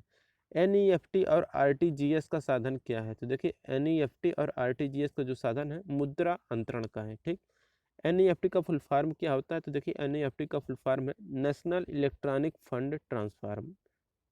ठीक, तो नेशनल इलेक्ट्रॉनिक फंड ट्रांसफर है। ठीक, आरटीजीएस का फुल फॉर्म क्या है? तो देखिए रियल टाइम ग्रास सेटलमेंट है। तो रियल टाइम ग्रास सेटलमेंट है। आईएफएससी का फुल फॉर्म क्या है? तो इंडियन फाइनेंशियल सिस्टम कोड है आईएफएससी का फुल फॉर्म। हालांकि सरकारी बैंक का गठन होता है कैसे? तो देखिए सरकारी बैंक का जो गठन होता है वह 3 स्तर पर होता है। भारत में सरकारी बैंकों की शुरुआत कब हुई थी? देखिए भारत में सरकारी बैंकों की जो शुरुआत हुई वह 1904 से हुई थी। मानसून का जुआ क्या कहलाता है? तो देखिए मानसून का जुआ कहलाता है भारतीय बजट। घाटे का बजट क्या कहलाता है? जब सरकारी आय व्यय से कम हो तो हमारा घाटे का बजट कहलाता है। शून्य आधारित बजट क्या है? तो देखिए जो शून्य आधारित बजट है उसका अर्थ होता है कि हर बार बिल्कुल नए सिरे से बजट तैयार करना शून्य आधारित बजट का अर्थ होता है। शून्य आधारित बजट किसकी देन है? तो अमेरिका की देन है शून्य आधारित बजट। हालांकि भारत में शून्य आधारित बजट को किस वर्ष से वार्षिक बजट के रूप में अपनाया गया? तो 1987 और 88 से। अगले कि कुल व्यय और कुल प्राप्तियों के बीच का अंतर क्या कहलाता है? तो देखिए कुल व्यय और कुल प्राप्तियों के बीच का जो अंतर होता है वह बजटीय घाटा कहलाता है। अगला कि बिग पुश सिद्धांत किसने दिया था? तो देखिए जो बिग पुश सिद्धांत दिया था वह राडन ने दिया था। अगला कि उपभोक्ता संरक्षण अधिनियम COPRA कब पारित किया गया था? तो वर्ष 1986 से पारित किया गया था। अगला कि उपभोक्ता के बचत का सिद्धांत किसने दिया? तो देखिए उपभोक्ता के बचत का जो सिद्धांत दिया था अल्फ्रेड मार्शल ने दिया था। अगला कि पूंजी बाजार से आशा क्या है? तो देखिए जो पूंजी बाजार से आशा है वह शेयर बाजार से है। ठीक, तो शेयर बाजार यहाँ पर हो जाएगा, पूंजी बाजार से आशा है। भारत का पहला व सबसे पुराना बॉम्बे स्टॉक एक्सचेंज BSE की स्थापना कब हुई थी? तो देखिए भारत के पहले और सबसे पुराने बॉम्बे स्टॉक एक्सचेंज BSE की स्थापना जो की गई थी वह 1875 ईस्वी में की गई थी। दलाल स्ट्रीट कहाँ पर स्थित है? तो देखिए जो दलाल स्ट्रीट आपका स्थित है वह मुंबई में स्थित है। तो दलाल स्ट्रीट कहाँ पर है? मुंबई में। BSE का सूचकांक क्या है? तो देखिए BSE का जो सूचकांक है वह सेंसेक्स है। ठीक, तो BSE का सूचकांक सेंसेक्स है। अगला कि राष्ट्रीय स्टॉक एक्सचेंज NSE की स्थापना कब की गई? तो देखिए राष्ट्रीय स्टॉक एक्सचेंज NSE की स्थापना 1992 ईस्वी में फेरवानी समिति के सिफारिश पर की गई थी। अगला कि NSE का मुख्यालय कहाँ पर है? तो देखिए NSE का जो मुख्यालय है यह वर्ली मुंबई में स्थित है। ठीक, तो NSE का मुख्यालय वर्ली मुंबई में स्थित है। NSE का सूचकांक क्या है? तो देखिए NSE का जो सूचकांक है वह है निफ्टी। ठीक, ये हो गया। तेजड़िया बुल एवं मदड़िया बियर संबंधित है। तो तेजड़िया बुल एवं मंदड़िया बियर संबंधित जो हैं यह स्टॉक मार्केट शेयर बाजार से संबंधित हैं। भारत में स्टॉक एक्सचेंज की संख्या कितनी है? तो देखिए भारत में स्टॉक एक्सचेंजों की जो संख्या है वह टोटल 23 है। NSE में 50 शेयरों का सूचकांक कौन सा है? तो देखिए NSE में 50 शेयरों का जो सूचकांक है वह निफ्टी है। ठीक, अगला कि नास्डैक शेयर सूचकांक कहाँ का है? तो देखिए नास्डैक शेयर सूचकांक जो है वह अमेरिका का है। डो जोन्स शेयर सूचकांक कहाँ का है? तो देखिए जो है डो जोन्स शेयर सूचकांक वह न्यूयॉर्क का है। तो फ्रैंकफर्ट जो है शेयर सूचकांक कहाँ का है? तो देखिए फ्रैंकफर्ट शेयर सूचकांक जो है वह जर्मनी का है। ठीक, निक्की शेयर सूचकांक कहाँ का है? तो यह जापान का है। तो ये सब जो भी सूचकांक हैं इसे आप लोग जरूर याद रखिएगा, ये काफ़ी इंपॉर्टेंट है। जिसकी नस्डैक शेयर सूचकांक अमेरिका, डी जोन्स न्यूयॉर्क का, फ्रैंकफर्ट जर्मनी का, निक्की जापान का है। ठीक, भारत में स्टॉक एक्सचेंजों का नियमन करने वाली बॉडी है। तो देखिए भारत में स्टॉक एक्सचेंजों का नियमन करने वाली जो बॉडी है वह सेबी है, जिसका कि मुख्यालय मुंबई में पड़ता है। अगला कि भारत में शेयर बाजारों के लिए मुख्य नियंत्रक का कार्य कौन करता है? तो देखिए भारत में शेयर बाजारों के लिए मुख्य नियंत्रक का कार्य जो करता है वह सेबी करता है, SEBI। ठीक, सेबी। अलग है कि भारतीय प्रतिभूति एवं विनियम बोर्ड सेबी की स्थापना कब हुई थी? तो भारतीय प्रतिभूति एवं विनियम बोर्ड सेबी की स्थापना 12 अप्रैल 1988 को हुई थी। तो 12 अप्रैल 1988 यहाँ पर करेक्ट आंसर हो जाएगा। सेबी की वैधानिक दर्जा क्या है? तो देखिए सेबी की जो वैधानिक दर्जा है वह 30 जनवरी 1992 को है, ठीक। अगला है कि विश्वव्यापी आर्थिक मंदी कब आई? तो विश्वव्यापी आर्थिक जो मंदी आई थी 1929 में आई थी। अगला कि भारतीय खाद्य निगम या एफसीआई की स्थापना कब हुई? तो भारतीय खाद्य निगम या एफसीआई की स्थापना 1965 ईस्वी में हुई थी। अगला है कि खाद्य एवं कृषि संगठन एफएओ की स्थापना कब हुई? तो देखिए खाद्य एवं कृषि संगठन एफएओ की स्थापना 10 अक्टूबर 1945 को हुई थी। कहाँ में? इटली पर हुई थी, ठीक। तो इटली में हुई थी खाद्य एवं कृषि संगठन एफएओ की स्थापना 10 अक्टूबर 1945 को, ठीक। अगला कि विशेष आर्थिक क्षेत्र एसईजेड स्पेशल इकोनॉमिक जोन जो होता है नीति घोषित कब की गई थी? तो ये जो नीति घोषित की गई थी वह 2000 में की गई थी। एसईजेड एक्ट कब पारित किया गया? तो एसईजेड स्पेशल इकोनॉमिक जोन जो होता है यह जो एक्ट है यह पारित किया गया 2005 ईस्वी में, ठीक। अगला कि पहला एसईजेड विकसित किया गया कहाँ पर? तो जो पहला विशेष आर्थिक जो क्षेत्र है वह कांडला में विकसित किया गया था। अगला कि माल्था सिद्धांत किससे संबंधित है? तो देखिए जो माल्था से सिद्धांत है यह जनसंख्या से संबंधित है। मीरा सेठ किससे संबंधित है? तो देखिए जो मीरा सेठ संबंधित है यह हथकरघा से संबंधित है। सत्यम समिति का संबंध किससे है? तो जो सत्यम समिति है इसका संबंध है वस्त्र नीति से। अगला कि महाजन समिति का संबंध किससे है? तो देखिए महाजन समिति का संबंध है चीनी उद्योग से है। अगला है कि ज्ञान प्रकाश समिति का संबंध किससे है? तो ज्ञान प्रकाश समिति का संबंध जो है वह चीनी घोटाले से संबंधित है। तो महाजन समिति कहेगा तो चीनी उद्योग से संबंधित है, ज्ञान प्रकाश समिति कहेगा तो चीनी घोटाले से संबंधित है, ठीक। सुंदर राजन समिति का संबंध किससे है? तो सुंदर राजन समिति का जो संबंध है वह पेट्रोलियम से संबंधित है। हजारी समिति का संबंध किससे है? तो यह औद्योगिक नीति से संबंधित है हजारी समिति। मिर्धा समिति का संबंध किससे है? तो मिर्धा समिति का संबंध जो है सहकारिता आंदोलन से संबंधित है। अगला कि भारतीय लघु उद्योग विकास बैंक सीडीबी की स्थापना कब की गई? तो भारतीय लघु उद्योग विकास बैंक सीडीबी की स्थापना 2 अप्रैल 1990 में की गई थी। सीडीबी का मुख्यालय कहाँ पर पड़ता है? तो सीडीबी का जो मुख्यालय है वह लखनऊ में स्थित है, ठीक। आबिद हुसैन समिति का संबंध किससे है? तो देखिए आबिद हुसैन समिति का जो संबंध है वह लघु उद्योग क्षेत्र से संबंधित है। मालेगांव समिति का गठन किस क्षेत्र से संबंधित है? तो मालेगांव समिति का जो गठन है यह है प्राथमिक पूंजी बाजार से संबंधित है, ठीक। पहला राज्य वित्त निगम स्थापित किया गया कहाँ पर? तो देखिए पहला राज्य वित्त निगम जो स्थापित किया गया 1953 ईस्वी में पंजाब में स्थापित किया गया था। अगला कि इलेक्ट्रॉनिक सामान एवं गुणवत्ता प्रदर्शित करता है कौन? तो इलेक्ट्रॉनिक सामान एवं गुणवत्ता जो प्रदर्शित करता है आईएसआई मार्क 1955 से भारत में प्रभावी है, ठीक। भारतीय मानक ब्यूरो बीआईएस अस्तित्व में कब आया? तो देखिए भारतीय मानक ब्यूरो बीआईएस जो अस्तित्व में आया 1 अप्रैल 1987 को अस्तित्व में आया, जिसका मुख्यालय दिल्ली में पड़ता है, ठीक। हॉलमार्क किससे संबंधित है? तो देखिए हॉलमार्क जो होता है वह स्वर्ण आभूषण जो होते हैं उसी से संबंधित है। कहते हैं हॉलमार्क लगा हुआ होना चाहिए, जो सोने के जो भी जेवरात होते हैं आभूषण होते हैं उस पर देखेंगे तो हॉलमार्क लगा होता है, ठीक। अगला है कि पेटेंट अधिनियम सर्वप्रथम कब पारित किया गया? तो पेटेंट अधिनियम जो सर्वप्रथम पारित किया गया 1970 में पारित किया गया। ट्रेडमार्क अधिनियम कब से प्रभावी है? तो देखिए ट्रेडमार्क अधिनियम जो प्रभावी है वह 15 सितंबर 2003 से प्रभावी है। इको मार्क किससे संबंधित है? तो देखिए जो इको मार्क संबंधित है यह पर्यावरण से संबंधित है। अगला कृषि वस्तुओं की गुणवत्ता को कौन प्रदर्शित करता है? तो देखिए कृषि वस्तुओं की गुणवत्ता को प्रदर्शित करने का कार्य जो रहता है वह एक मार्क रहता है। इसकी स्थापना या कब से प्रभावी है? तो 1986 से यह प्रभावी है, ठीक। केंद्रीय एगमार्क प्रयोगशाला कहाँ पर है? तो देखिए केंद्रीय एगमार्क प्रयोगशाला जो है ये आपका नागपुर में पड़ता है।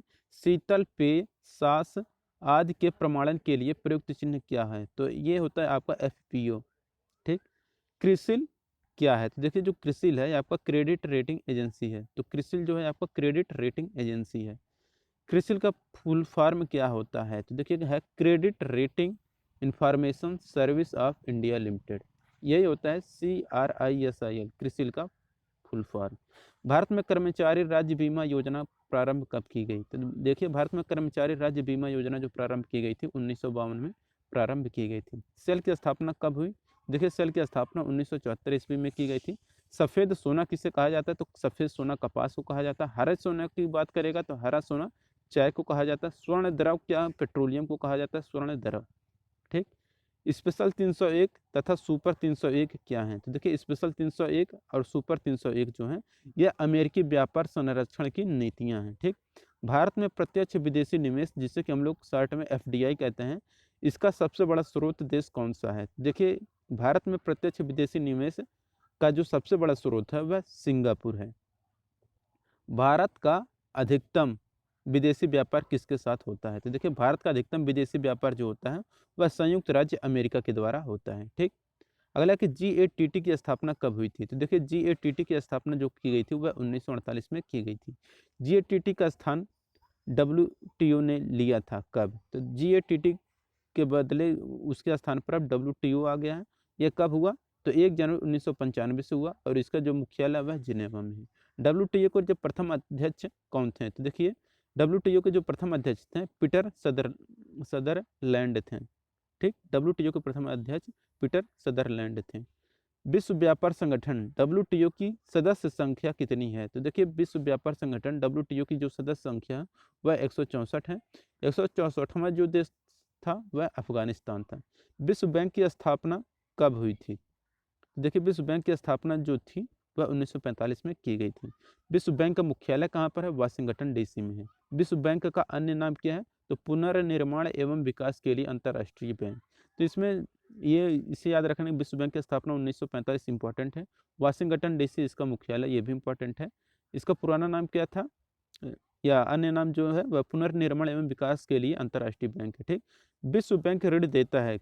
देखिए जो विश्व बैंक ऋण देता है वह दीर्घकालीन एवं अल्पकालीन दोनों ऋण देता है, यानी कि कम समय और ज़्यादा समय दोनों के लिए ये ऋण देता है विश्व बैंक। विश्व बैंक में उदार ऋण प्रदान करने वाली खिड़की कहा जाता है। तो विश्व बैंक की उदार ऋण प्रदान करने वाली जो खिड़की कहा जाता है अंतर्राष्ट्रीय विकास संघ आईडीए को कहा जाता है। ठीक, अंतर्राष्ट्रीय मुद्रा कोष आईएमएफ की स्थापना कब की गई? तो अंतर्राष्ट्रीय मुद्रा कोष आईएमएफ की स्थापना दिसंबर 1945 में किया गया। इसका जो मुख्यालय है वाशिंगटन डीसी में है। अंतर्राष्ट्रीय व्यापार का प्रहरी किसे कहा जाता है? तो अंतर्राष्ट्रीय व्यापार का जो प्रहरी कहा जाता है वह अंतर्राष्ट्रीय मुद्रा कोष आईएमएफ को कहा जाता है। अंतर्राष्ट्रीय मुद्रा कोष आईएमएफ किस सम्मेलन की देन है? तो देखिए अंतर्राष्ट्रीय मुद्रा कोष आईएमएफ जिस सम्मेलन की देन है वह ब्रेटन वुड्स सम्मेलन की देन है। ठीक, किस दशक में जनसंख्या वृद्धि दर ऋणात्मक थी? तो देखिए जिस दशक में जनसंख्या वृद्धि दर ऋणात्मक थी वह 1911 से 21 के बीच में क्या थी? जो जनसंख्या वृद्धि दर थी वह ऋणात्मक थी। जन्म दर व्यक्त किया जाता है, देखिए जो भी जन्म दर व्यक्त किया जाता है यह प्रति हजार व्यक्ति पर किया जाता है। ठीक, राष्ट्रीय किसान आयोग का गठन कब किया गया? तो देखिए राष्ट्रीय किसान आयोग का जो गठन किया गया था यह 2004 में किया गया था। भुगतान संतुलन में निहित होता है क्या? तो देखिए भुगतान संतुलन में जो निहित होता है वह दृश्य अदृश्य व्यापार एवं ऋण निहित होता है। विदेशी मुद्रा विनियमन अधिनियम कब पारित किया गया? तो देखिए विदेशी मुद्रा विनियमन अधिनियम FERA जो पारित किया गया था वह 1973 में पारित किया गया था। विदेशी निवेश एवं व्यापार को सुगम बनाने के लिए किया गया था। ठीक, फेरा की जगह फेमा विदेशी मुद्रा प्रबंधन अधिनियम लागू कब हुआ? तो 1999 में लागू हुआ। मोहन धारिया समिति का संबंध किससे है? तो देखिए मोहन धारिया समिति का जो संबंध है वह वाटरशेड विकास से संबंधित है। ईश्वरन समिति का संबंध किससे है? तो देखिए ईश्वरन समिति का जो संबंध है वाटरशेड विकास में प्रशिक्षण से संबंधित है। डिविडेंट क्या होता है? तो देखिए जो डिविडेंट होता है यह कंपनियों से शेयरों पर प्राप्त लाभांश होता है डिविडेंट। ठीक, कुटीर ज्योति कार्यक्रम का संबंध किससे है? तो देखिए कुटीर ज्योति कार्यक्रम का जो संबंध है यह ग्रामीण विद्युतीकरण से है। तो ग्रामीण विद्युतीकरण से संबंधित है कुटीर ज्योति कार्यक्रम। पेपर गोल्ड क्या कहलाता है? तो देखिए पेपर गोल्ड जो है SDR कहलाता है। इंडिया ब्रांड इक्विटी फंड की स्थापना किस वर्ष हुई थी? देखिए इंडिया ब्रांड इक्विटी फंड की जो स्थापना की गई थी 1996 में की गई थी। आशा योजना का संबंध किससे है? तो देखिए आशा योजना का संबंध है सामाजिक स्वास्थ्य कार्यकर्ताओं से संबंधित है आशा योजना। राजकोषीय घाटा प्राथमिक घाटा एवं राजस्व घाटे में बड़ा कौन सा होता है? तो देखिए राजकोषीय घाटा प्राथमिक घाटा एवं राजस्व घाटे में जो बड़ा होता है वह राजकोषीय घाटा होता है। ठीक, नई आर्थिक नीति की शुरुआत कब की गई? तो देखिए नई आर्थिक नीति की शुरुआत 24 जुलाई 1991 को डॉक्टर मनमोहन सिंह के द्वारा नई आर्थिक नीति की शुरुआत की गई। नई औद्योगिक नीति 1991 की घोषणा कब की गई? देखिए नई औद्योगिक नीति 1991 की घोषणा 24 जुलाई 1991 को नरसिम्हा राव के द्वारा की गई थी। ठीक, एनजीओ का आशय क्या है? तो एनजीओ का फुल फॉर्म है यहाँ पर गैर सरकारी संगठन। अगला कि देश में महारत्न कंपनियों की संख्या कितनी है? तो देखिए देश में महारत्न कंपनियों की संख्या 10 है, नवरत्न कंपनियों की संख्या 14 है। कौन कौन से कंपनियां हैं इसके बारे में हम आपको अलग से वीडियो प्रोवाइड कर देंगे। उसकी स्थापना कब की गई, उनका मुख्यालय कहाँ पर है, इसका हम अलग से वीडियो आपको प्रोवाइड कर देंगे बहुत ही जल्द। महारत्न दर्जे के सृजन का निर्णय लिया गया, तो देखिए महारत्न दर्जे के सृजन का जो निर्णय लिया गया 21 दिसंबर 2009 को लिया गया। मिनी रत्न योजना का शुभारंभ कब हुआ? तो देखिए मिनी रत्न योजना का शुभारंभ 1977 में हुआ था। ठीक, अगला कि भारत का सबसे बड़ा उद्योग कौन सा है? तो देखिए भारत का जो सबसे बड़ा उद्योग है वह सूती वस्त्र उद्योग है। योजना में कोर सेक्टर का क्या तात्पर्य है? तो योजना में कोर सेक्टर का तात्पर्य होता है चयनित आधारभूत उद्योग। कोर सेक्टर के 8 आधारभूत उद्योग कौन से हैं? तो देखिए कोर सेक्टर के 8 आधारभूत जो उद्योग हैं, इस्पात, सीमेंट, उर्वरक, खनिज तेल, कोयला, प्राकृतिक गैस, रिफाइनरी उत्पाद एवं विद्युत हैं। ये 8 आधारभूत कोर सेक्टर। ठीक, एनटीपीसी की स्थापना कब की गई थी? एनटीपीसी की स्थापना 1975 में की गई थी। तेल एवं प्राकृतिक गैस आयोग ओएनजीसी की स्थापना कब की गई? तो 1956 में की गई थी। गोल्डन हैंड शेक स्कीम का संबंध किससे है? तो गोल्डन हैंड शेक स्कीम जो संबंधित है या स्वैच्छिक सेवानिवृत्ति से संबंधित है। टीडीएस का फुल फॉर्म की यहाँ पर देखिए कुछ फुल फॉर्म है जो कि अक्सर एग्जाम में पूछा करते हैं, इसे आप लोग जरूर देख लीजिए। टीडीएस का फुल फॉर्म क्या है? तो टैक्स डिडक्टेड एट सोर्स है। ठीक, ये हो गया। ईएमआई का फुल फॉर्म क्या है? इक्वाइटेड मंथली इंस्टॉलमेंट। ठीक, एसआईपी सिस्टमेटिक इन्वेस्टमेंट प्लान है। KYC know your customer, KYC know your customer. ECS का इलेक्ट्रॉनिक क्लियरेंस सर्विस है। सीआरवाई तो child rights and you. CBS का यहाँ पर है कोर बैंकिंग सॉल्यूशंस। ये है कुछ फुल फॉर्म थे, बाकी और भी फुल फॉर्म है। जैसे सेबी का फुल फॉर्म क्या है? तो securities and exchange board of India है। नाबार्डा का फुल फॉर्म क्या है? तो national bank for agriculture and rural development, ये होता है नाबार्ड का फुल फॉर्म।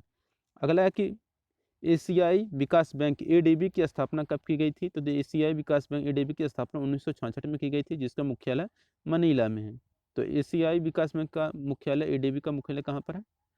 मनीला में। भुगतान संतुलन डीओपी पद किससे संदर्भित करता है? तो आयात तथा निर्यात के मध्य अंतर को संदर्भित करता है भुगतान संतुलन, यानी कि बीओपी जो पद होता है।